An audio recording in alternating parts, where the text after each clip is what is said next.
So if you have a question, you can come up and ask it or type it in. Oh, good, yes. Well, Joe, why don't you come up on stage and say your, I may be asking this question as repetition. Okay, Neuron, go ahead, and then Joe will ask a reflection for everybody. So Neuron, what is your question? Yeah, that's fine. If there's sometimes it's good to have a repeat question because if you know you still have if it's something that you don't understand, then you need to hear different explanations, right? Would you like to come or type it in? I mean, I also see Shimon's hand is up, Okay, so Shmuel, why don't you come and ask your question? Oh, how do one? Okay, so but Shmuel's here, then we'll get the Neuron's question. Hi, I have a question.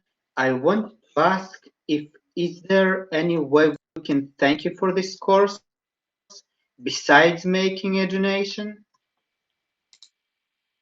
Any way to thank for the course besides making a donation would be to really continue studying and utilize what you've learned here. You know, in whatever sense the course is connected to Dharma, which means, the practice of, well, it means a lot of things, but trying to develop your mind and your sort of qualities of being human to become more um, have more constructive role in the world, be kinder, be wiser, eliminate suffering wherever it's found, you know, then if you whatever you're able to apply from this course in that regard, that would be the way to repay, to say thank you. Yes. Okay, good question. Thank you.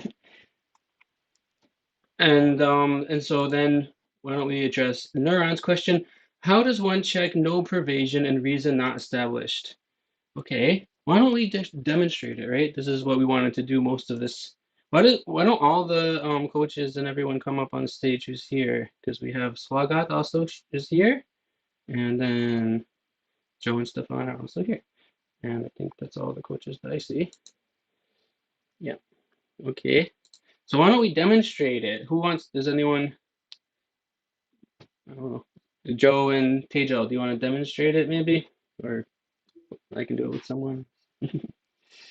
How do we check, right? Mm. Right. go ahead, Joe, if you like. Okay, so Tejo, take the subject flower. It follows it is the form. Sorry, did you say it follows it as a form? Follows it as a form. Why? Follows it as a form because it is a shape. This is the example I've been using a lot. So how do we check the pervasion? As far as I know, Joe, then I have to check first, is the reason established? And for that, you said that we check if the topic or the subject is or has the reason. So in this case, it would be take the subject flower, it follows, it has shape, or it is shape. What did you say? Sorry? I said is. Right, it is shape. So I agree with you that the flower is shape. So I would say reason is established. And to check whether there is pervasion or not, I have to say that if something is a shape, it follows it should necessarily be a form. And I also accept that because shape is a subdivision of form. So I accept that if something is a shape, then it should necessarily be a form. So in the statement you have provided, the syllogism, the reason is established and the pervasion is there. Okay, and now. Excellent. That was a lovely explanation. And now if we were Did going that to help to answer the question? well, so he's not on stage, so let's let's just for the sake of everyone now, if we're going to say the reason's not true or no pervasion, and we'll do both of them in turn, and then how do we verbally check them instead of, so first we check them internally, right, as your thinking process. Is the reason true? Is there pervasion? Tejal says yes to both. Now, pretend just for, I just want to test the challenger to see if they really have some reason back there. So I'll say the reason's not true. And now, Joe, how do you check the reason verbally to double check? I would say take the subject flower. It follows it is not a shape. I accept. So she took the reason that she initially gave and now created a new thesis statement. So we have now the subject is the same as the flower and not a shape, because I denied that it was a shape. That checks the reason, right? Another way would be to tell me to restate it, right? So how would we do that? Donio, take the subject flower. It follows it is a form. Why? Why? It follows it is a form because it is a shape. Reason not true. No. Restate the reason. The subject flower is not a shape. Take the subject flower, follows it is not a shape. I accept. And she also double checked, triple checked it. Triple checked it this time. Yeah. So now what about the to check the pervasion, right? When you say restate the pervasion, how do you phrase that one? Let's see. So Teja, why don't you answer again? And Sure. So am I Joe, asking would you or like? am I? Yeah, you can ask me, please. Tejo, take the subject flower. It follows it is a form. Why? It follows it is a form because it is a shape. Oh, no pervasion. Restate the pervasion. If something is a shape, it does not necessarily follow that it is form. Take the subject something that is shape. It follows it is not necessarily form. I accept. or alternatively, we could say if something it follows if something is a shape, it's not necessarily a form, and that's the way that we restate. You take the reason, because what they're saying is they did accept that the subject is the reason. Tejal does now accept that the flower is a shape, but doesn't believe that it has to also be a form just because of being a shape. So then you could say it follows if something is a shape, it's not necessarily a form. And you can notice the lovely Indian English, as I think you yourself mentioned, Neuron. I'm sorry, I don't know if that's your name written as Neuron. You say it should necessarily. So in American English, we wouldn't say should because it has a different meaning, but it seems like that is the convention in India, that should means necessity. So that's also a fine way to say it. It should be. That took me a very long time to get used to hearing Indians say it should be this, it should be that. What? Why should it be that? Because in America, should means like a moral or ethical thing that would be beneficial to do, right? As opposed to actual, you know, logical necessity. Okay. So let's see. Questions are coming in a little bit. Okay. Joe, someone asked me a question personally, but the question's for Joe. So if I can read it out loud. Could you explain what is a Greek syllogism? Okay, maybe briefly, I guess. Okay, all right. So first of all, the Greek syllogism is not a Buddhist syllogism. In a Greek syllogism, the classical Greek syllogism is it has three propositions. It has a major premise, a minor premise, and a conclusion. And the major premise is something like all men are mortal.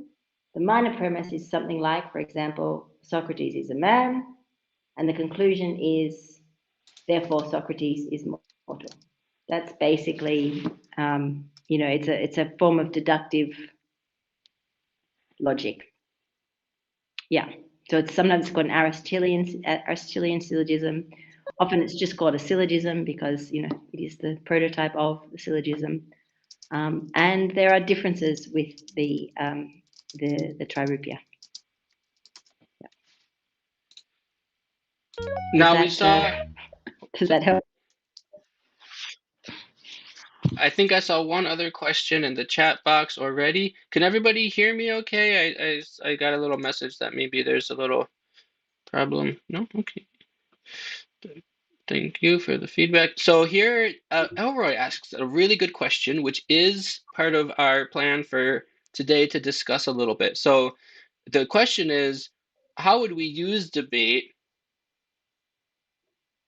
to think about attachment? It says, I think that's the meaning of it.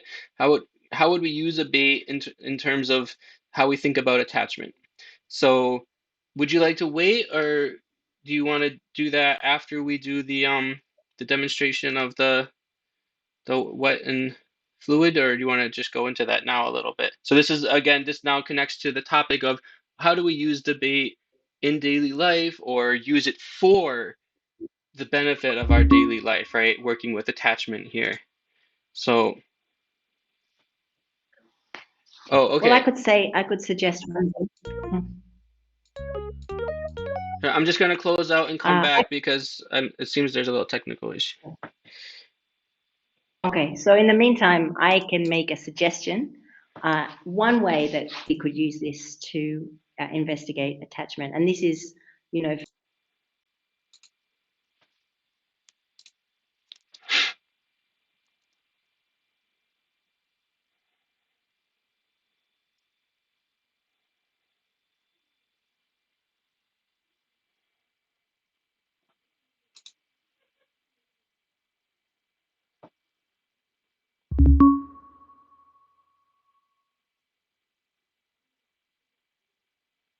listening that attachment. That would be one suggestion that I would have. I'm sure that there are other ideas as well that other people might want to put forward. I didn't hear your response, so I can't, I don't want to repeat something, so maybe Tejal or Stefan? I was actually wondering, Elroy, could you restate your question? I wanted to just understand better exactly what you want to ask. So if you want to come on the stage, I think Elroy is coming, so that's great.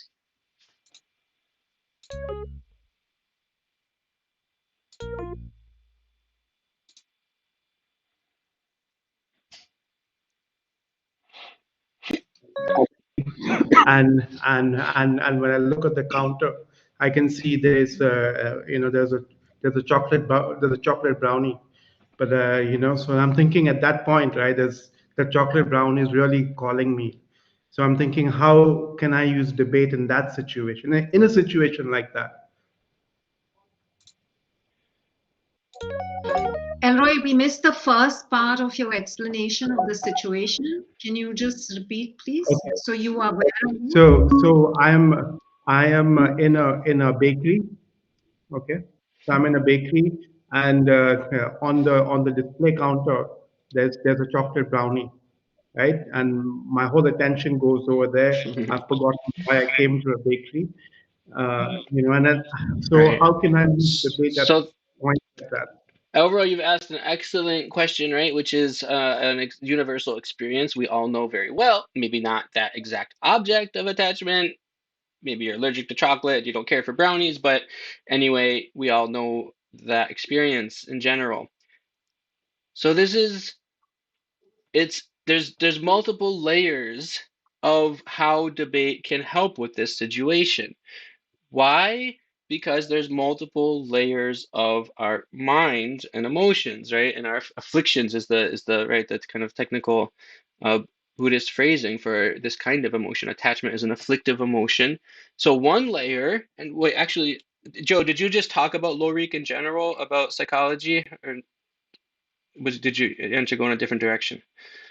No. So No. one, I just said that reduce attachment to particular views. If we're attached to a particular view, it can help. Yes.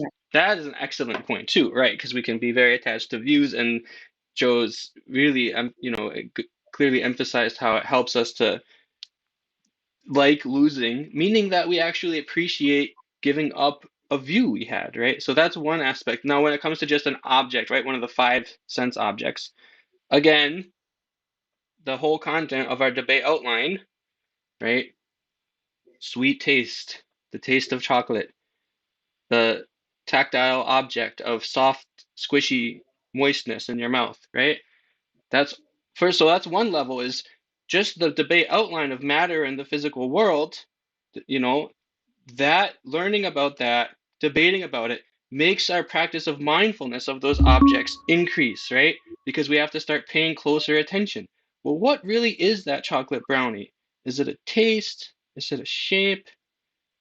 What kind of taste is it? Is it sweet? Well, there's some salt in there too. Maybe there's some bitter in there too. So it helps you to actually, you make that refined analysis because you're thinking about these topics as you debate them. Then when you actually go and experience the world, the five objects of your senses, now you have more nuance. So instead of just falling into attachment, you can start analyzing. What is that object I want so much? Is it the feeling of softness, that tactile sensation? Is it the tactile sensation of wet and fluidity? Which is it, right?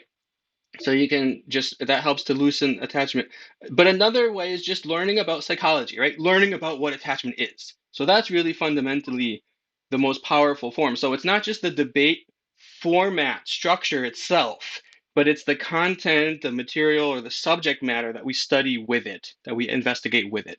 And, it grew together in India and Tibet with the study of psychology. This debate format and psychology were always extremely intertwined, and there's no reason to unentangle them, to disentangle them, right? So to actually study psychology using this debate format helps you see, okay, what's the relationship, the difference in terms of the joints? Is there three joints, four joints, or contradiction or equivalence between, maybe we could say, a state of mental pleasure and attachment, right? If something is attachment, is it follows if something is attachment, it's necessarily pleasurable? Follows if something is pleasure, it's necessarily attachment?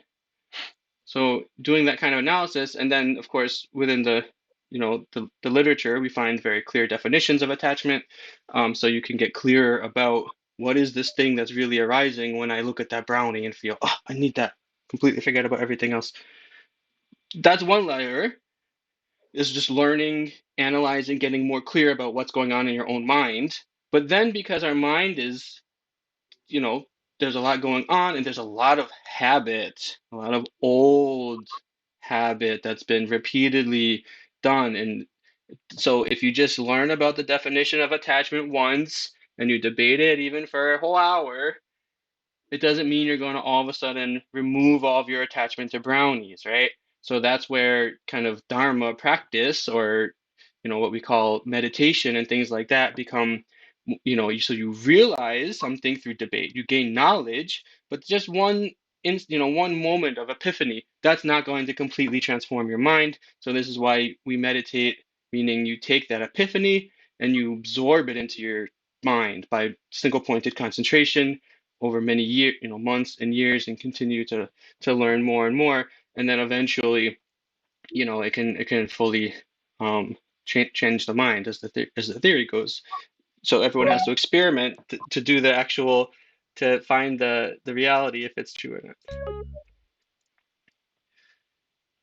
I would like to add something. I think ideally it would be amazing if we could spontaneously have a two-person debate around this situation. But I'm just thinking that the whole contribution of this form of very systematic analysis is to arrive at, if whatever view we are holding, is it right or not? So let's say, for example, I could be standing there and thinking, okay, take this brownie. It follows, it's really sweet, it's so tasty from its own side, and then I can ask myself, why? why is it so tasty from its own side? Oh, it follows it's very tasty from its own side because it is, an object filled with sugar. And then, so that if it's an object filled with sugar, it should be tasty from its own side. So there's a kind of, conversation, that a kind of internal analytical dialogue we can have. Or because many times we have many different voices in our head, and many times they're conflicting voices when we have to make a certain choice or decision. So this form of thinking gives us a lot of clarity to go through those conflicting voices. So another voice could jump in and say, oh, take this brownie, it follows if I eat it right now, it's not going to be good for my health. Why? Because actually I'm diabetic. So one can go through this kind of analysis to really ascertain, do I need this right now or not? And of course, one can use examples of relativity. So, you can think of the most amazing chocolate cake you ever had in your life, and you can say, take this brownie, it follows it's not as tasty as the best chocolate cake I ate in my life. Or, so there are many different possibilities in which one can have an internal analytical dialogue. Thank you. Right, and one component of that dialogue. So now Tejal is saying, so not just analyzing the nature of your attachment and what that is and does and its function and how to identify it, but analyzing the object of your attachment.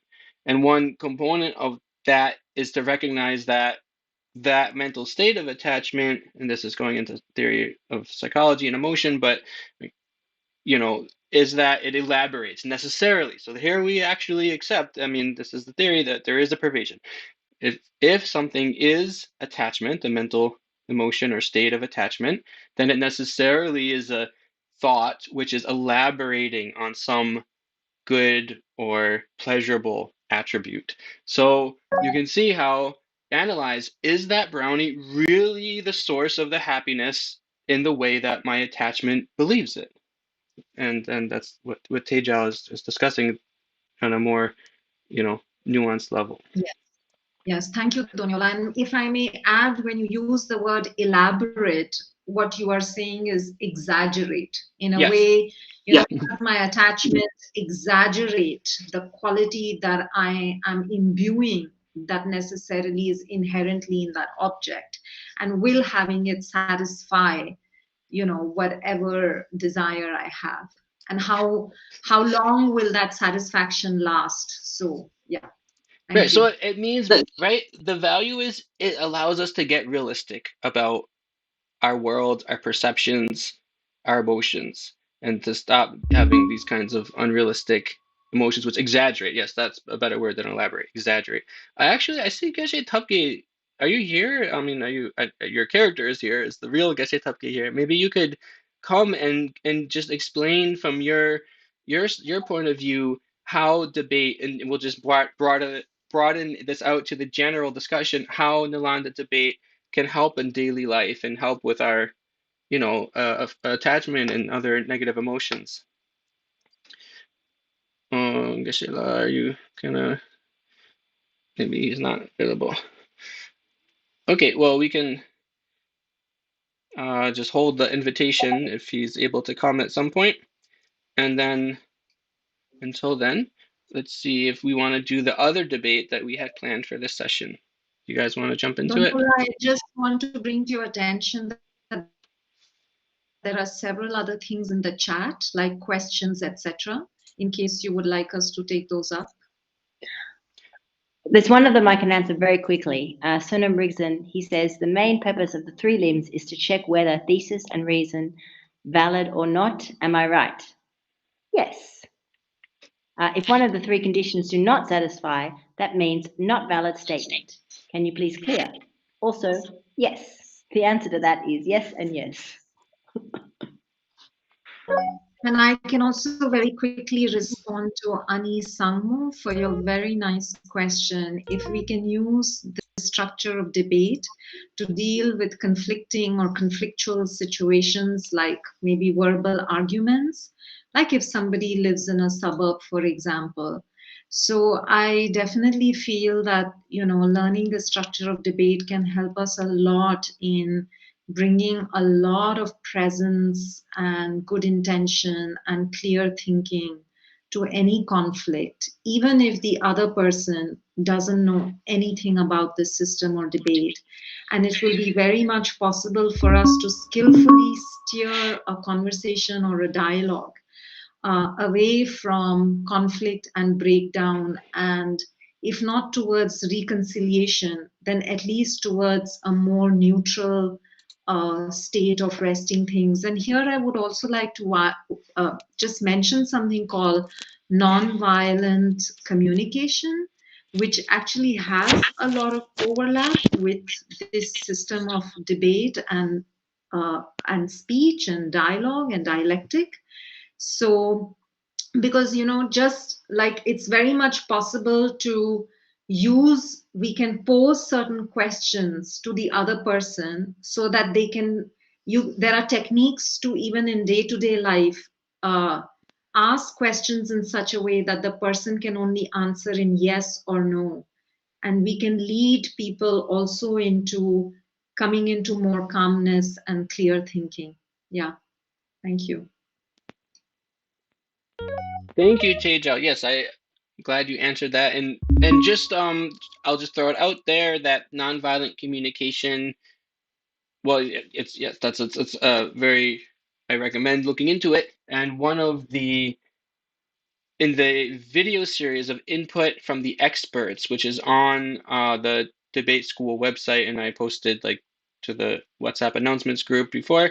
There is one of the experts that's interviewed in those videos is named Sophie Longry, and she is an expert, also teacher of nonviolent communication.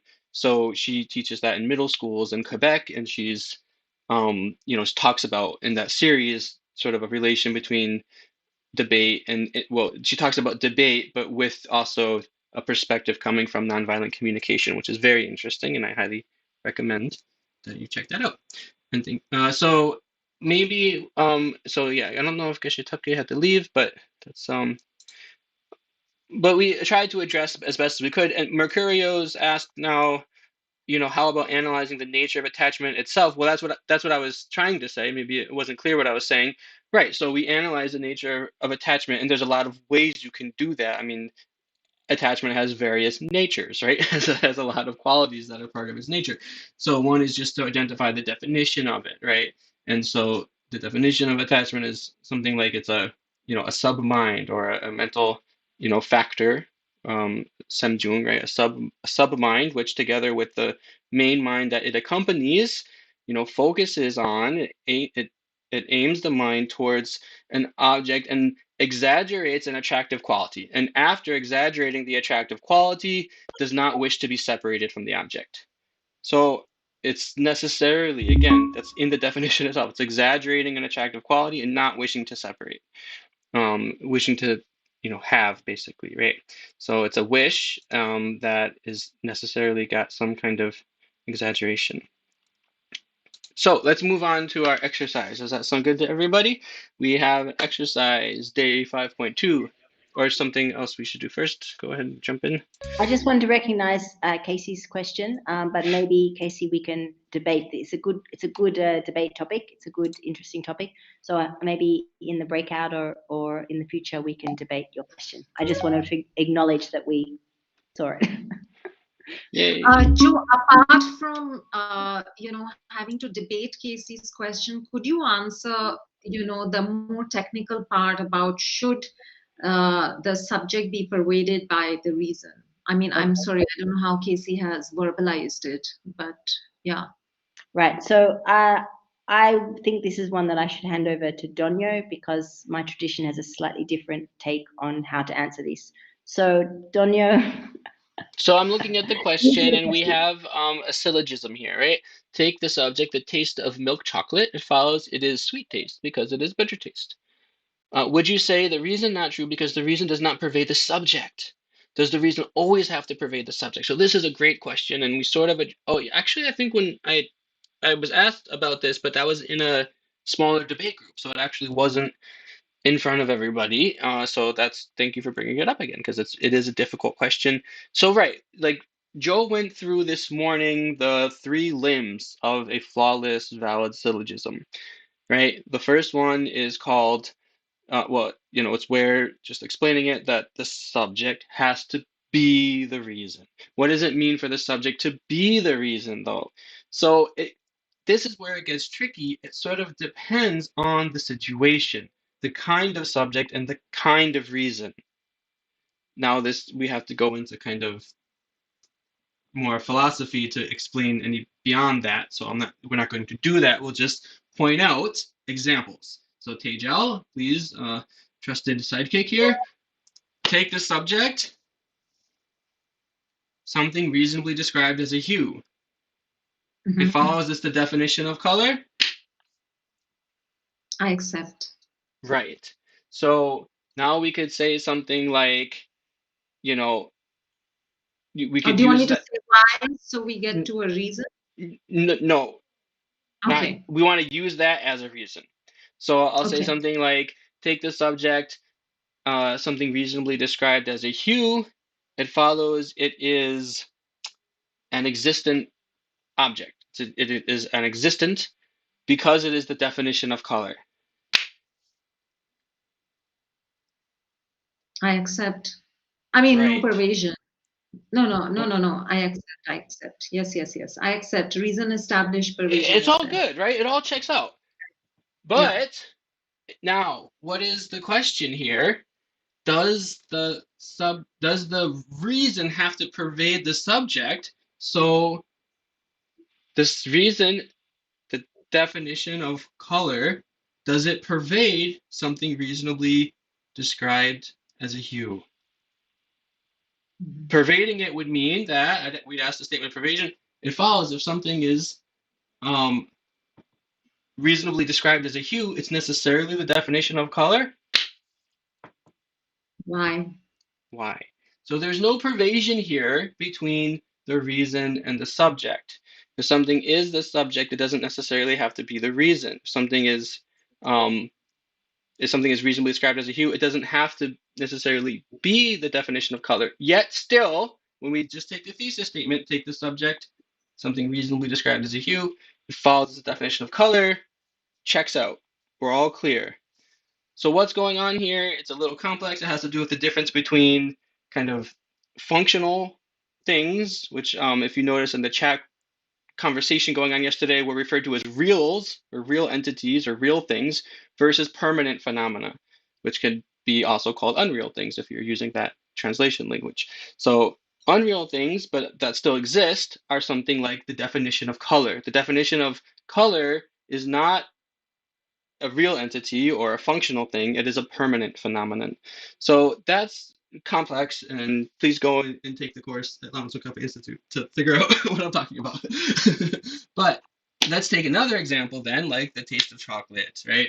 Or the example we could use, just like um easy, right? So dog is an animal, right? Take the subject dog, follows it's an animal, right? Accept. Take the subject animal. It follows it's a dog. Why? Why? Right. Take the subject animal. It follows it's not a dog. Why? Okay, so sa. Yes, yes, yes. Accept. Okay, Right. I So say you have accept. we have right. So I just Yeah. this time I'm checking. Right. She said why, so I just negated the thesis now. So now Tejo has to accept because that's the rule. I mean, that's logic. So take the subject animal. It follows it's not dog because.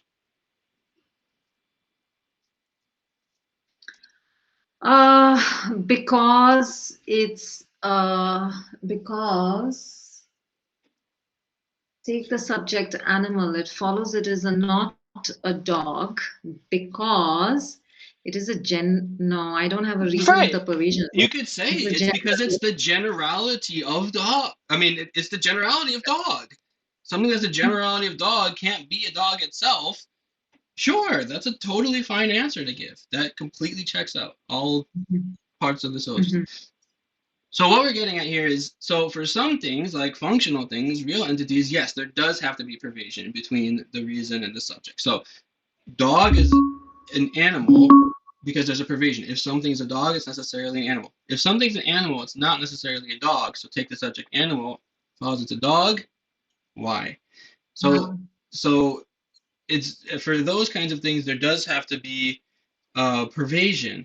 There does have to be so that, here we use it as the predicate, but we could also use it as the reason. Either way, it would be the same case. Um, so so that's the same with the example, which was the taste of chocolate, bitter being bitter taste, right? The taste of milk chocolate follows it is sweet taste because it is a bitter taste. So milk chocolate, I suppose, I mean, I guess it could be bitter. The taste of milk chocolate, could it be bitter? No, no, it can't be bitter. So yeah, so if you know, it's just a milk chocolate bitter. So here we might put the sweet taste as the reason, right? Take the subject, the taste of chocolate, it follows it milk chocolate, it follows it as a taste because it is a sweet taste, right? Then there would probably be that would probably work, although maybe someone can find an instance that's different. So this is a tricky point to kind of figure out, but you just kind of go like based on like what makes sense, right? Tejo naturally thought of the reason. Well, animal's not a dog. It's the generality of dog. It's not a dog itself, right? It's the lot wider category. What's another reason you could give? I mean, this came up yesterday.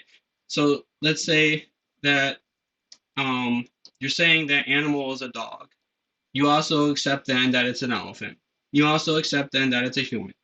You also accept it's a dolphin. Okay, so take the subject animal. It follows it has no legs, like a dolphin. Why? Dolphin. Why? Because Okay. It follows it has no legs because it's a dolphin. Okay, accept. Yeah. Take the subject animal. It follows it has legs. Accept. It follows it has legs and has no legs. So you immediately run into these crazy you immediately run into absolutely absurd contradictions if you accept that animal is a dog and so on. Okay, that's too much time though, because I think we can move on now. I think most of the questions are answered in the chat. Yeah, okay, so let's move on to the example. So maybe Joe, you can introduce it.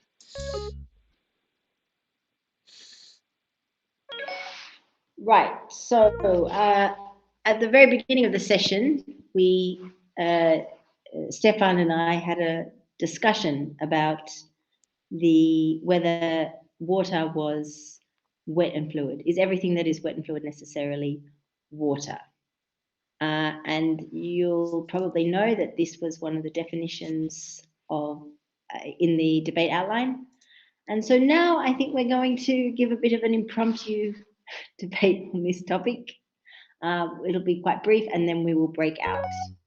And then I think during the breakout, you guys can maybe try and debate some of the topics that we discussed in the very first session. And just remind you that there's a new document that it relists those 5 questions, but it gives a couple of like example debates for how you might want to go about it. And so I'll just do the screen share so you can all remember, everyone can see. So this is again day 5.2 exercise, turning the unstructured debate into Nalanda debate. So everybody you may remember that first day we had the exercise, day 1.1 exercise, which was unstructured debate. You were prompted to just take one of these questions and talk about it. So now we're asking you to take it and put it into the Nalanda format, and then we'll have the demonstration of that now.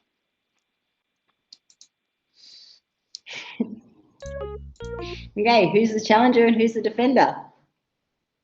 Or who are the challengers and who are the defenders?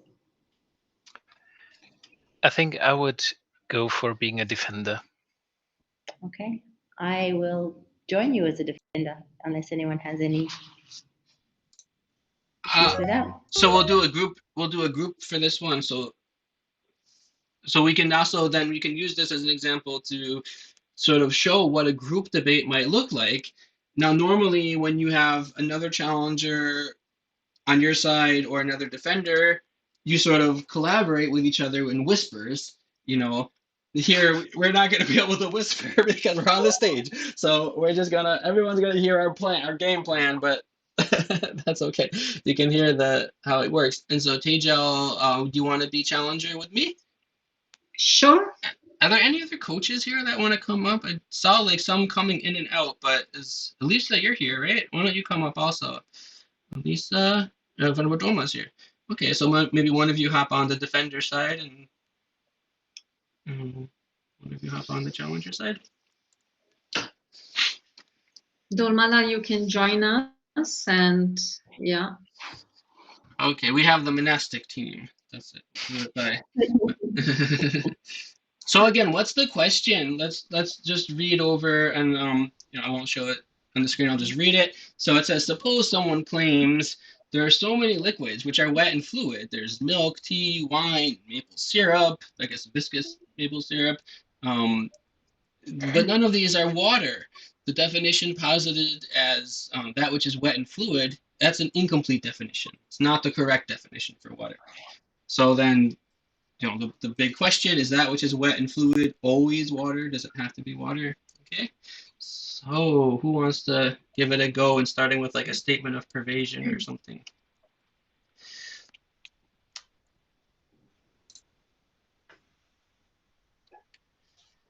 Well, let's do the D first, right? Everyone together. 1, 2, 3.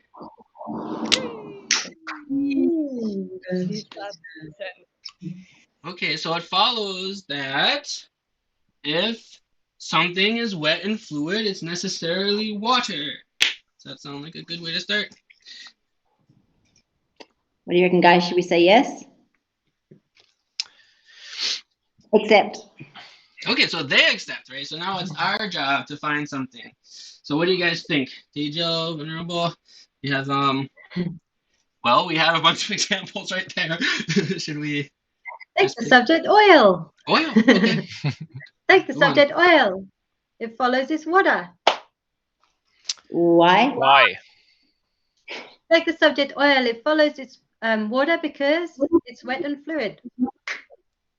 Reason not true. Oh, I take the subject oil. We can say together the debaters. Do you want to reverse it or check the pick? Okay, so take the subject oil. It follows it is not wet and fluid. Wet and fluid. Accept. So now we'll do one by one, okay? Take the subject oil. It follows it is not wet. Wet. This is where I was going, guys. I was thinking that it was fluid but not wet. Okay. Yeah, agree. Let's go. Oh, you accept it. So the question was, it follows it is not wet. We accept. Ah, what do you think, guys? So it follows it's dry. Oh, there we go. Why? Why? It follows it's dry because it is a substance that is not wet. A substance that is not wet. No pervasion. It follows if something is a substance that's not wet. That is not wet. It's not necessarily dry. Accept. So it follows that there exists a physical substance, right? It follows there exists. So if something is a physical substance, it's not necessarily either wet or dry without a common ground. I accept. Take the subject. Stefan's not sure. Please go on. Please go on. Sorry, Stefan, I'm not just into it now. That must have been louder than intended. Please go on. Please go on. Stefan, remember let's posit something that's dry. Oh, sorry. I know we're both trying to talk to our teammates at the same time. Let's think of something that's like obviously dry, and then we'll make them tell us why it's dry, right? What makes it dry? Good idea. Yeah. So What's something like I don't know, dried meat or something? Right? Yeah, beef jerky. Beef jerky. There. Like the subject, beef jerky. It follows it's dry. Hard to deny that, I guess. I accept then. I accept. It You follows accept? it's not wet. Dry. It follows it's not wet. I accept it's not wet. It's Follows not it's wet not wet because. Because it's not wet because if you touch it, it doesn't have the consistency of water. So it follows that if Oh. something is such that if you touch it, it does not have the consistency of water. It's not water. Necessarily, It's not necessarily not wet. If you touch it and guys help me! What am I If you going touch it and it doesn't that have was the what you accepted. substance of Yeah. water, it follows it's necessarily not wet. Yeah. It is necessarily not wet. Mm. They're gonna say that if you touch oil and it does not have the consistency of water, then it is not wet, so it's liquid. Right. So we would try to say, so that first, do you accept that first pervasion? And then we'll jump back to the oil. Right. Exactly. So take this up. So it follows, do you accept? So again, let's repeat it, challengers. So it follows that if something is such that if you touch it, it does not have the consistency of water, it's necessarily not wet. Not wet. And we can take our malas for the people who have them. This is used in the traditional. Oh, okay. So we hurry them along for an answer? Okay. Hurry. Come on. Come on. Okay, let's shall we Speed it team, up. shall we just try and see how we go? Yeah, okay, let's see. Yeah, the- sure. you The accept, knots right? are killing. The knots are killing me. You accept it, right? So it follows that if something is such that when you touch it, it has the consistency of water, then it necessarily is wet. It's wet. We just took the knots out for you, Stefan. What do you think? Thank you. I- Thank you. Accept. You accept. All right, here's for the kicker. Take the subject. Oil. Well, Or let's do something else first. Let's do something else first. That so we get to see what do they mean by this consistency of water. So take the subject. What's something that's sort of like oil, but maybe a little bit more viscous or a little mercury. bit mercury. I don't Ooh. know. Okay, go In for the it. Go for thermometer. it. In the thermometer. Mercury's in a thermometer. Yeah, But you don't it's- touch it. You don't touch it, so that's hard to determine because if you touch it, it's like poisonous. Okay. Right? Yeah, sorry. Teja, can you think of anything? Yeah, Teja, what's something that we could to get clear in our minds about what is this consistency of water that they're thinking of? In the beginning, on the first day, we had the two examples of molten metal and Wow. the liquid glass. Liquid glass. But we wanted something that so that it's like close. It's like between water and oil in terms of viscosity. That's sort of where we're to kind of get a sense of this. Molasses. Honey. Okay, honey. Honey. Yeah, molasses is a little Yeah, thicker which too. team are you on, Stefan? Take honey. It's a cooperative debate, right? Okay, take the subject honey. It follows that when you touch it, it either does or does not have the consistency of water. Wow. Why? It neither does nor does not. It has to have it. Why? Because it has to have one of the two. Well, it doesn't have it does not have the Okay, yeah, consistency just of ask water. one. Ask one. Specific. Not, One by one. I would accept.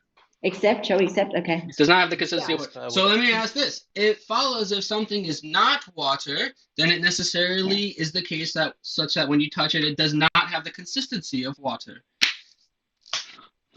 My pronunciation of water is turning into Water. Aussie water. Aussie water. Water. Agua. Pani. Can you repeat the question? It follows that if something is not water, so everything in the universe that's not water, is is necessarily the case that when you touch it, it does not have the consistency of water. What do you reckon? Accept? I think we have to accept, otherwise it's getting really hard. Yeah, okay. Accept. Hard, even harder. So take the subject, I guess we could say like juice that is like 1% juice and 99% water, but it's still juice. It follows that it does not have the consistent, it's not such that when you touch it, it doesn't have the consistency of water. Why? Because it's Why? not water. Water. You accepted Not that pervasion. established. Reason not true. It follows it's not water because it's juice. Juice. No pervasion. Oh, okay. So there's a Juice common is locus. water. Good. Here we go. So it follows that there's a common locus between juice and water. And water. Common ground. Yes, accept. I Right. accept. It follows that there is a common Yes. ground between oil and water. Why? No. Okay. Take the subject that juice that's 99% water. It follows that it is water because. What's your reason? Because it is both wet and fluid. It follows it's both wet and fluid because. Because it is water. Yeah, there you go. No, it's true. I mean, you can cycle. So take the subject of oil. It follows it is both wet and fluid because, the feeling on your. Yeah, go ahead, Venerable. I mean, So I was here. just thinking, it follows that you cannot separate that 1% juice from the water, from that juice. I would say why? Because it is water. Because that juice is water. You know what? We could say that like if there's more than 50% of water, then that could be called water. It follows you can separate water from itself. Except. Yeah, you can put some water in a bottle and you have if it follows that water is not identical to water, not one with water. Take the subject water. It follows it is not one with water. Why?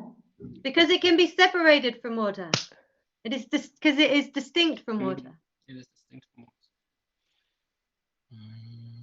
The reason is because it is distinct from water, or because it can be separated? Yes.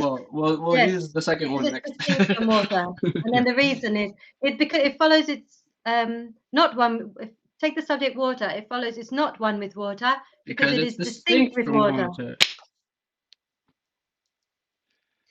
Well, it is not one with water because it is distinct from water. That's basically what we agreed on before, I think. Was it? And But now it's accept or why? What's your backfiring. accept or why? I think it is not distinct from water. It is distinct. It follows. It is distinct from water because it can be separated from water. Oh, that's the one. Because for those of you who don't know, they're using the definitions of one and separate. Right. This is one of those philosophical concepts that you'll learn in just a few short weeks if you go to the wonderful course at Lama Tsongkhapa Institute. Right. So this is one of those like kind of underlying concepts, but that we often use when we're debating. That is very helpful for clarifying things. So maybe do you think this is a good place to pause so that people have time to do a little practice themselves, and then we still can kind of have a formal, come back and do a formal closing after. So cool. I hope you all enjoyed that. I certainly did. And did you guys enjoy it? Yay, very much. But I'm really glad we're stopping there because I think that down the line you guys might have had us in the corner. Okay, so go and pick one of these questions, please, and get in a pair or a few people if that's more comfortable, and we'll call you back just a few minutes before the session ends. Okay.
Let's see. Melinda, do you need a partner, or do you have someone that you're waiting for already?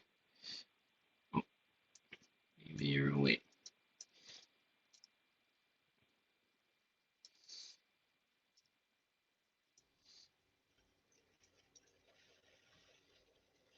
Hi, Anne. Oh, hi. I think Melinda is sitting there by herself. If you want, maybe you can Okay. join, and maybe I'll stop by and check in on you guys too.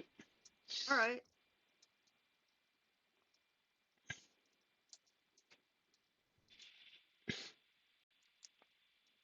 Oh, maybe no one's here.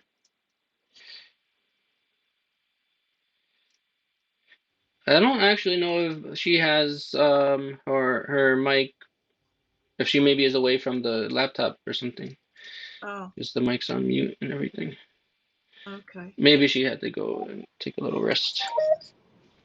Oh, Oh, she's there.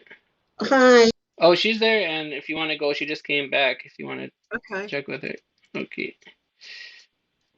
Oh, Oh, okay, there you are. So I think Anne maybe would come by. you know, Oh, hello, Robin.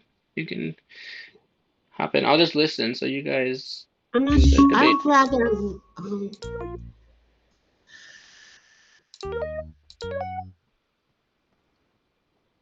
Okay, you don't, is it tough to debate who this one a wants little to bit? start the debate? You know what? Oh, Anne, are you there, Anne? Oh, Oh, I think you have to hop into the actual circle um to be heard by Melinda. Yeah, here. Yeah, you might have to move well, up so Anne can look, come in. I just took a new medicine I got for my Oh, asthma, and it's making me feel oh, weird. okay. Maybe you can just It's rest not then. agreeing with me, so I'd rather just listen. Sure, I, sure. Well, why I, don't you come into a different circle with more people and you can listen? okay. Here, we'll try a different circle. Maybe she's not feeling I well. just She's don't want to be with people. Stick is short in relation to a train. A train is in turn is short in relation to the Great Wall of China. Long and short are two relative, so they can't work as divisions of shapes.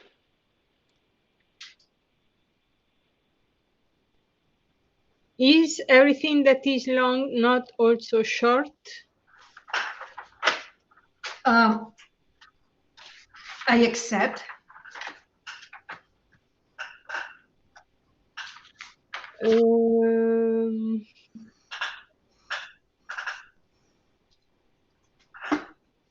It follows that if something is long, is necessarily not short.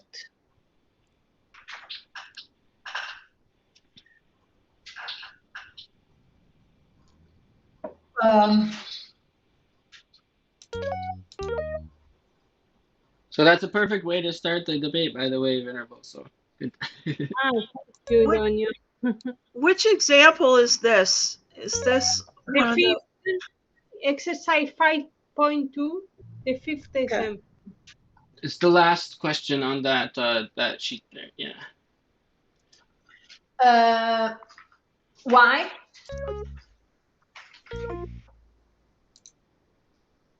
It follows that everything is long is not short because they have two opposite definitions.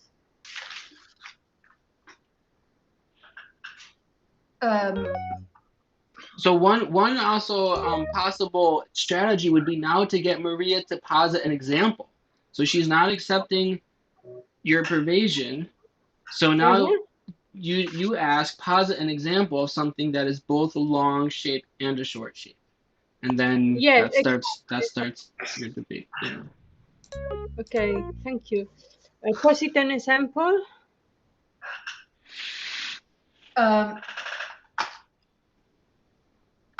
A train in relation to the Great Wall of China, and a train in relation to a meter. It's both long is both short. Both short than long, and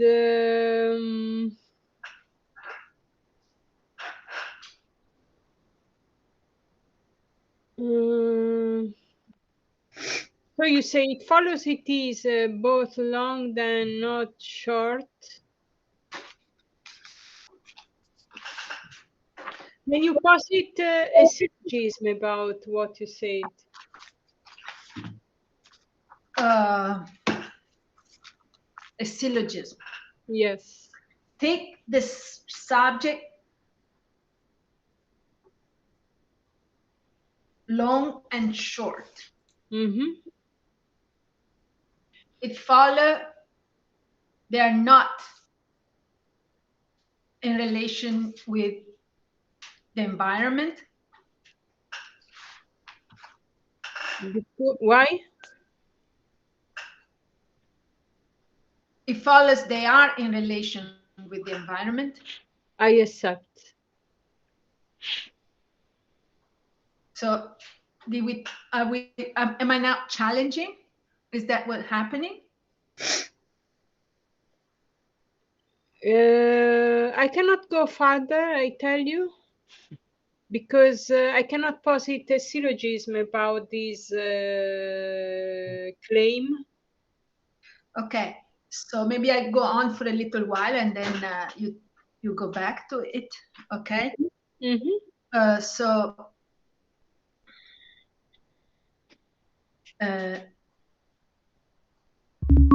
Okay, maybe we go on your track, right? So please take the subject long. Yes. It follows you can posit the definition. Actually, I don't remember the definition. Anne, can you say something about the definition of lengthiness? Okay. Let's see. Length.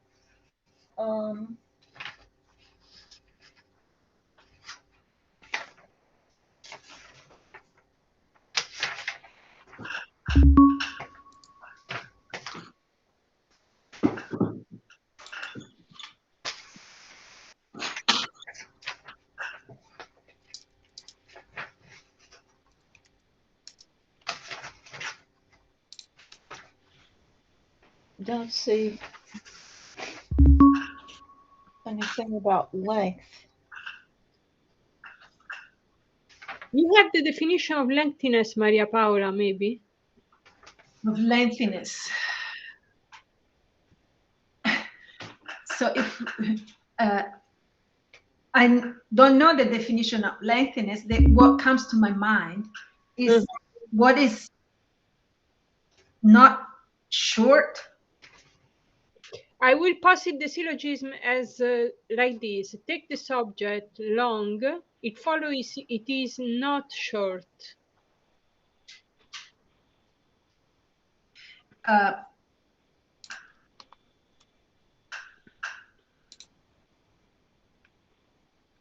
Okay, then I take my position. You have to answer why? Yeah, exactly. Why? It follows it is not long, not short, sorry, because it's that's a good I don't know how to pass it the stage because it's long, it come to me to say.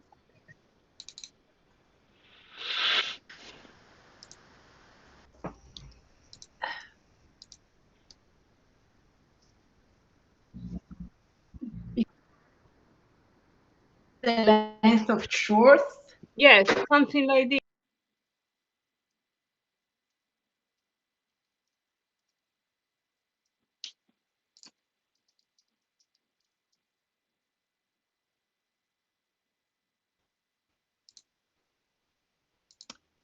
It follows, well, take the object the sky, it follows it is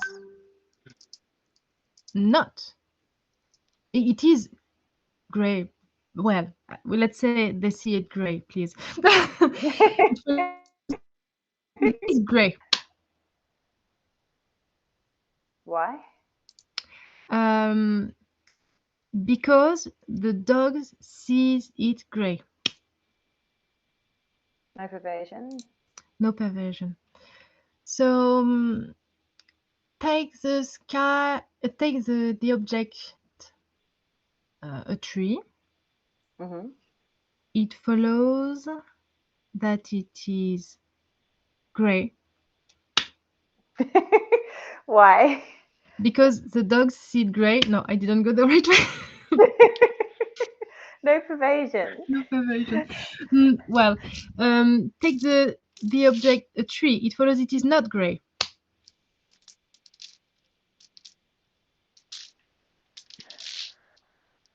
I accept. Because? Because it is green. I guess we'll go with green. Because it is the color green. Because that is what is seen by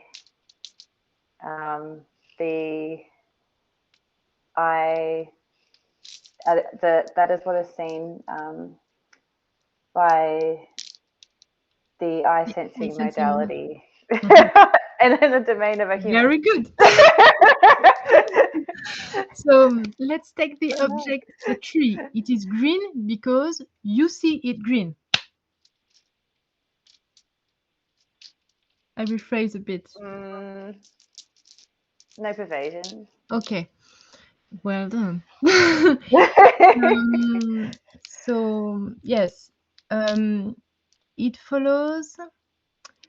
Oh well, take the object green. It follows it is green because it is sensed by the eye as green. I accept. Okay, so we should define whose eye. So take the object, the sense modality of a dog. Mm-hmm. It follows it is not a sense modality. No, it follows it is a sense modality. Sorry. I accept. Okay. So take the object, the sense modality of a dog. It follows it sees the tree grey. I accept. Take the object, a tree. It follows it is grey because it is perceived by the sense modality as grey. The dog sense modality is great.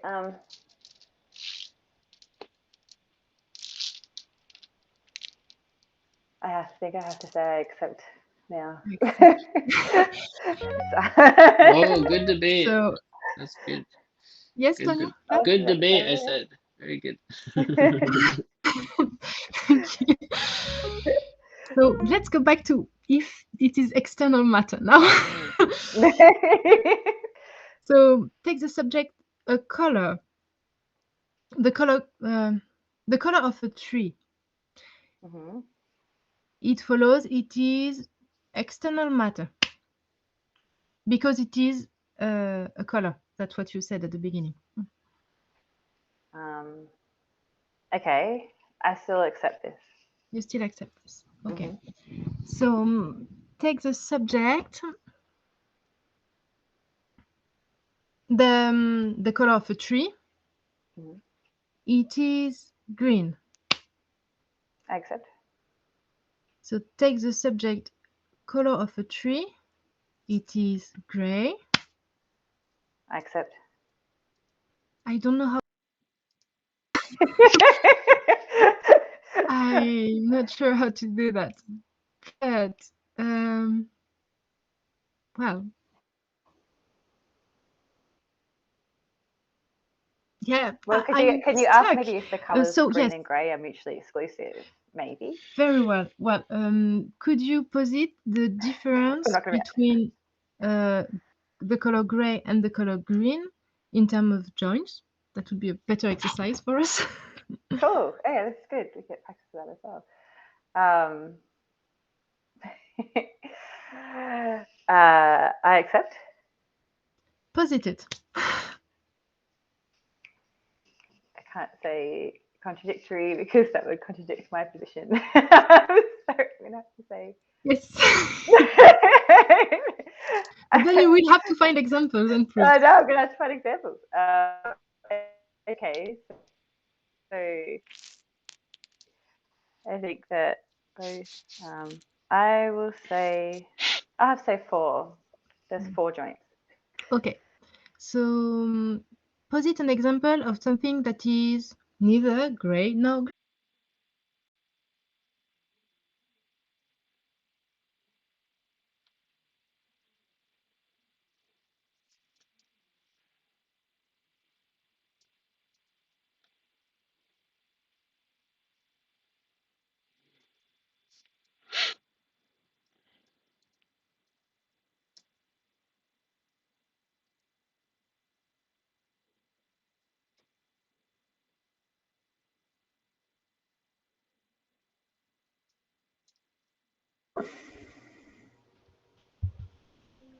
I think Donio is around. We can check with him.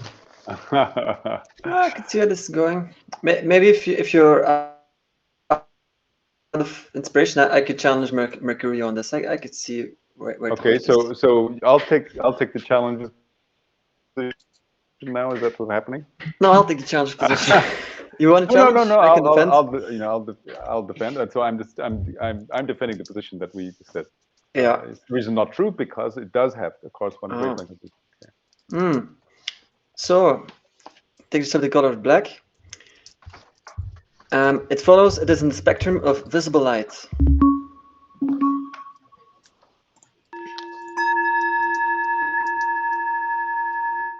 is what they call saved by the bell.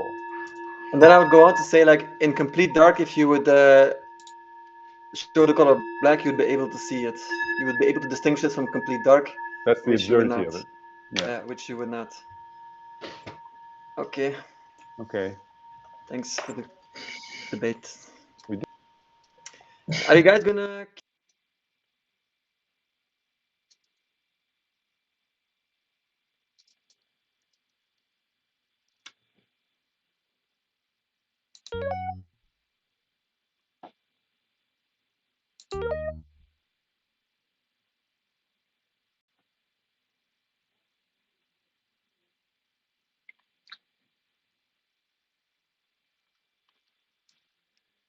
Okay, so we'll just let everyone filter in for a moment.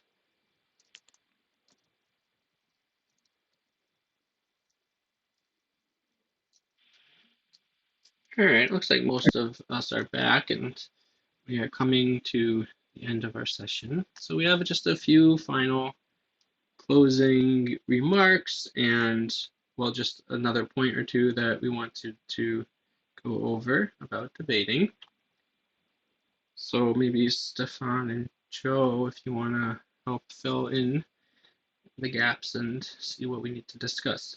I think one thing that we can discuss now is just very quickly, is there anyone who's been coming to the 1 p.m. Eastern time zone, the Eastern Standard Time 1 p.m. debate sessions that wants to come to that session today? Now, there was no debate session on the first day for Europe and India time zones, so the American and South North Americans would have an extra one, but that's okay, of course. So if you want that, then we can still join for that. So why don't you raise your hand if you would like to come? Okay, there's a few people. 1 p.m. Eastern time. Cool. Okay.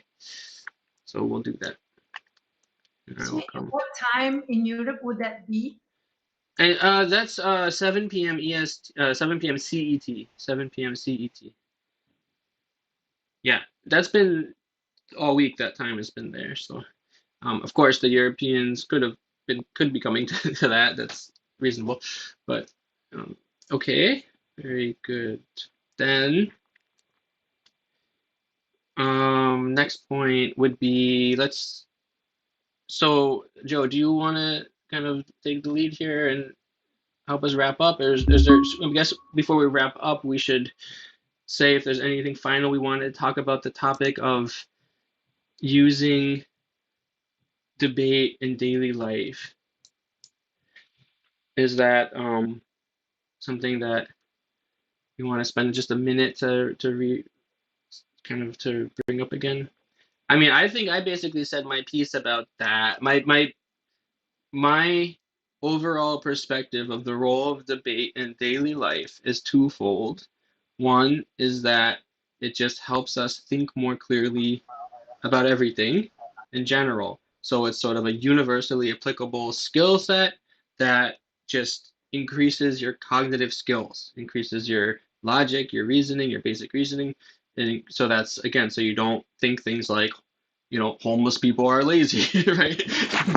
Which is a thought that certainly could come into someone's head, or a belief that someone could really hold, even. And so it helps you be logical about all sorts of issues, your own life, right? So you don't think things like, I am a loser because I said one maybe inappropriate or something that someone reacted negatively to, right? Or I'm an idiot. So those kinds of thoughts, that helps you to do some cognitive reappraisal, right? Some self-behavioral therapy. The other benefit is sort of in terms of what you study with debate, right? So that then depends on what you're actually studying. But if you're studying psychology, if you're studying, philosophy, then it can have a very, very profound and deep impact on, everything you understand about yourself and your world. So like this lesson on the matter in the physical universe, if you really spend time debating this, you're going to start asking questions. Well, I mean, I just heard a lovely debate between, I just forget your names already, but, talking about, well, if a tree is perceived as gray by a dog because the dog doesn't have color perception, right? Is colorblind, but then green as a human so then it's both gray and green. And so you can really get clear, well, is there something that's both gray and green? What does that mean? Is it just perspective based in color? Does it have to be perceived the same way by all observers, et cetera, et cetera? So those are questions that, they help you tune into your own experience. So that's one value, right? These questions about matter in the physical world help you tune into your own experience of your senses. Okay, that's all I had to say about that. Anyone else want to chime in about that? No? Okay. So then I do want to make a very important just make some acknowledgments as we close out. So now we're really at the end of our course here. So this is the time to for last words and thank yous. And so thank you first of all to all students. It's been really awesome to see how much you guys are learning, but also just how energized, enthusiastic you all are about learning debate. And we're all very pleased as the instructors, organizers, and coaches. And then also a huge thank you to all the coaches, because that's really what allowed this course to unfold and go smoothly, because we had so much support and people to demonstrate with us as instructors and to help the organizing go smoothly. So we had several coaches, which you met throughout the week. And then I do want to make a special acknowledgement for a few of the students who are here, who I didn't know would all be students, or maybe you mentioned right before the course started, maybe so. But it's just wonderful that there's all the videos that we've produced that some of you have watched, and if you haven't, really encourage you, because it goes through the same content that we've been going through this week, but with a lot of great illustrations. And Venerable Namjong is the explainer in some of them. Venerable Droma is the explainer in others. So you get, and then a woman named Corin, who isn't in our course, but she's also a Dharma student. So they explain this material in a really kind of easy to understand way, and you can watch those videos that are all on YouTube, on the website, and have been posted in the WhatsApp group. So I just want to make a special acknowledgement, though, again, to Venerable Droma for helping produce those, Venerable Namjong, Tenzin Namjong, as well as to several of our students who are involved in the actual production of the videos. So Adriana, is like the mastermind behind the editing and animation of those videos, and she's been here for the whole course and learning. And she's also, you know, a longtime student of Dharma. And then also Melinda has made illustrations and worked on those videos, and also Dia, who I don't know if she's here at this particular session, but she's been at many of them. And so Dia has worked on a lot of the animation and illustration for those videos as well. So thank you to all of them, and just awesome that you all decided to actually make, you know, to be able to come to the course and have the time to do that. So I hope that you've all benefited from the videos that you helped to make, and now you're learning the material too. Good. And so, okay, that's acknowledgements, and then Sarah J, of course, and then you know, without whom not only would this course not be able to come about, but none of us would know any of this information, right? This wonderful tradition of debate. Maybe not solely Sarah J, but you know, the tradition itself, right? The Tibetan tradition, the Tibetans who have upheld this amazing debate practice and the kind of underlying theory of logic for over 1,000 years. And then Sarah J is one prime, you know, extraordinary example of that, where really, you know, scholars really train intensively for many, many years to be able to continue giving these, you know, this techniques for us to be able to continue allowing more and more people to learn these great skills. So thank you to Sarah J, and then also the University of Groningen, and especially the connection to Marika van Vliet, who is our presenter on one of our presenters on Wednesday. So that also provides support for the program to happen, but like we already explained, the connection with Marika herself and how she really was kind of the mastermind, the original kind of, you know, motivation behind starting this course. So that's also a big thank you to her and to the University of Groningen. And so, of course, the other organizers and, you know, instructors, we can thank ourselves, I guess. But of course, from my side, thank you all. So thank you both so much. So Stefan and Joe, who committed so much time, much more than myself. Each of them I've seen from our discussions and seen the work that they're, you know, the materials they've created and the planning they've done is way beyond what I've contributed personally. So thank you both so much, and it's been an excellent and joyful time working together. So that's basically all I have to say. If you guys want to jump in and say any other remarks that we had wanted to talk Well, about. I think youth have to thank us, and then we have to thank you, Daniela, for all your great work and effort that you've put in. Thank you so much. Definitely, it's really hard to compare who did what in terms of time. So thank you very much, Donio. You put in a lot of effort, and it's sometimes not always easy to see from the front of the stage, but backstage, there's a lot of work and effort that went into here. So thank you very much for taking the time, spreading the word during this week and before, and apparently also afterwards. So shall we just sorry. So someone did ask a question about the afterwards again. So meaning the coming debate sessions. So we're going to post those in the WhatsApp group, but it's Saturdays. Saturdays is 10 a.m. Eastern, 8:30 p.m. Indian Standard Time. Thursdays is 8:30 a.m. Eastern US and 7 p.m. Indian Standard Time. So those will be posted, and we hope you all can make at least one of those weekly. Really, it's great to keep this going consistently, like any skill. We all know you have to practice things, right? And I'm sure, we all can see the evidence that when you know, all through 5 days of practice, daily practice that we've all been doing here, everyone here is better than than Monday, right? We all have gotten some improvement in our debate skills since Monday. So that's the fact. And during those sessions, if anybody wants more review, there'll be practice sessions, so there's plenty of time to practice. But if anyone wants more review, we can also do more review of the stuff, which I did promise, but didn't get around to, but we can do that during those sessions as well. And also go into kind of more tangential, or not tangential, but more like, broad view explanation and discussion of what this debate outline is about. What does it mean, this division into, form, sound, smells, taste, tactile objects, and so that way, again, you have some kind of basis for your debates, right? So you have a greater basis for debating things. That can happen as well.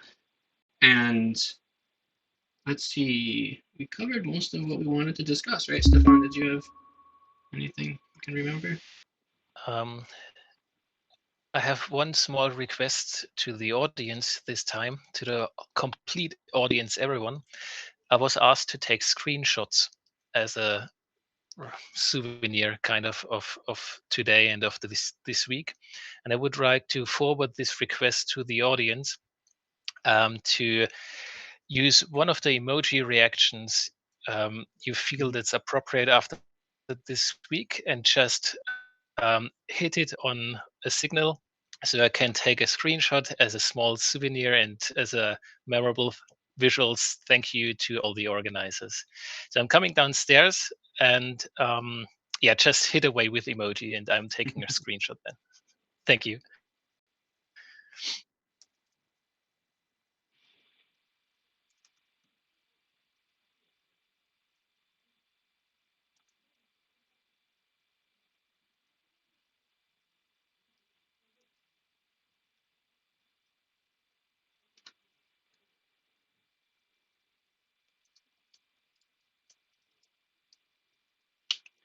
So while he does that, we can keep talking as well, I suppose. The other thing we wanted to mention is about the possibility that someone mentioned, how can we say thank you without a donation? And we mentioned that that's really for you to help to try to change your mind to become kinder and wiser, and eliminate your own misconceptions by gaining greater clarity and knowledge. If you want to add on to that a donation, then there were costs associated with the course. Sarah J is the support mechanism for kind of funding of the course. So all donations will go straight to Sarah J and help support that thriving community of more than 2,000 monks, so that these materials we can continue to create more materials, more opportunities for people to learn debate. And I guess I'll just repost in the WhatsApp the website. It's part of the website, but there's a page that gives you instructions for making the donation. So I'll just repost that, and of course, that's completely open to if you want to do that and how much you want to do that. So please just so you know, that's an option is available. Okay, so is that really all we needed to say? Any more questions? Of course, we can still take questions. We have a few minutes. Oh no, we don't have a few minutes. Sorry. The hour is up. Okay, yeah. We could always we can always make time for more questions if anyone has them. Somebody was asking about a Tibetan group, and so we'll keep you posted about that if anybody's interested in maybe learning this debate in Tibetan. There were a few people interested, so we will keep you posted. Yes, that's one thing that. Sorry, just to chime in, there will be an email in the next couple of days after this course with a bit of follow-up information on, for example, the sessions about to come, and maybe some opportunity to give feedback if you like to, and some other details. Just announcing this in advance. Yes, thank you very much. We would appreciate feedback, of course. I mean, that's the standard these days. You almost get bombarded with evaluate this, evaluate that, take a survey. So we understand that there's a lot of people asking for that kind of stuff. But anyway, we'll just set it up, and if you want to make some comments. Last year's evaluations were very helpful, and we did take that into account when we decided how to develop this course this year. So it really is helpful. And then there's one other thing I forgot, which, of course, as instructors, we have to tell you, there's a final exam. How can we forget that? So there's a final exam we will send to you shortly. And it's I think you'll all be able to pass it with flying colors. And of course, it's kind of open book. I mean, we're not going to check. It's good to first start with what you remember from memory, and then only if you don't remember something to open up your documents and your notes. But that will be sent out. It's a Word document, so please just save it with your name in the title of the document. If you have trouble with that, we can help, or just try your best. And anyway, send it back by email. I'll give you instructions in the WhatsApp group. And if you do that, then we'll send you a course certificate of completion. So if you want a course certificate of completion, you must complete the final quiz or exam. And even if you don't want a course certificate of completion, it's not important to you, it still could be nice to test your knowledge and what you remember from the course. So it's still, I would recommend trying to take the exam. Okay, it's short. It's like 3 pages, and it'll take a few minutes, but anyway, it's I have confidence you'll all do fine. It's not anything other than what we learned. Oh, okay, cool. Well, that might be it. And so we have a debate. Now we have a debate session at 1 p.m. Eastern today. Tomorrow, we have starting the weekly Saturday sessions. Why not just start it right off tomorrow? So we are going to have a meeting, and at least Joe and I will be present at 8:30, right? 8:30 p.m. Indian, 10 a.m. Eastern time. We will be present for that. So we'll plan for a 90-minute chunk so that we really have plenty of time to debate. We can do a combination of group debate and then partner debate. So please, we'll send it, but please kind of, if you want to be proactive and kind of plan for that, then that is coming very soon. Okay, good. And 8:30 p.m. Indian time and 10 a.m. Eastern time is, let me check, 4 p.m. Central European time. Yes, thank you, because that's the I forgot to mention, but of course there are many people in that time zone here, so important that you all know. 4 p.m. Central European time. All right, good. So we'll stick around for a few minutes in case there are any last questions. Otherwise, we hope to see you all soon on the debate courtyard right back here in Gathertown.